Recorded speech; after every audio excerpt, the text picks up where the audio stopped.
Bak bu da ha. Bak demek ki içilen evler bak budur. Bak bu da ha. Bak budur. Size yalanla prezidentin bakın. Avladılar ki bir çift katkınlara verir. Bak bu da ha. Seçerim bu da. Kahvelim bak bu da ha. Kahveli sökmüşüm buraya sökül. Kahvenin altından çıkan budur. Gel buraya. Gel buraya. Bak bu da ha. Bak bu da. Bak bu da ha.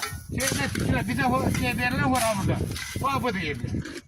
Az belasının yer onu yer bu başar. Gel. Gel buraya.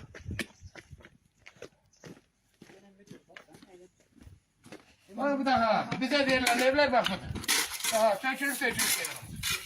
Hala bunun içinden indi yapıyorlar. Hala bir ay değil ben buraya geçiyorum. Bak bu da. Bak belasının hamsı bak.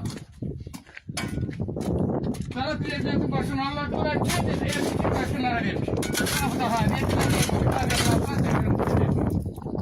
Gel de. Bu kavayı yakan süreler.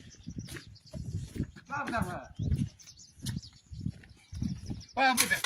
Bak bu da ha. Kaçkınlara verilenler bak bu da. Bir ay değil ben yaşayacağım bunun içinde. Bak bu da mavi verilen evler. Bak bu da ha. Bak görsen şeyin altından tökülür.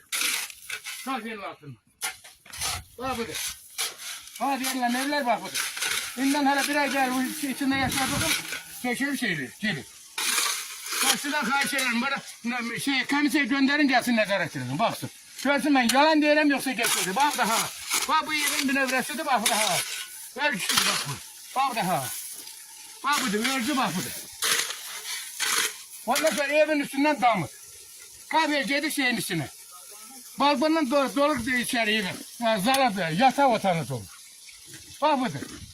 Kime de diyesen diyerek sabreyle düzenledi. Sabreyle hava kim sabreyle oldu? Yalan yanlışlar hamsı da hamının içinde. Bak budur. Budur buraların gördükleri iş bak.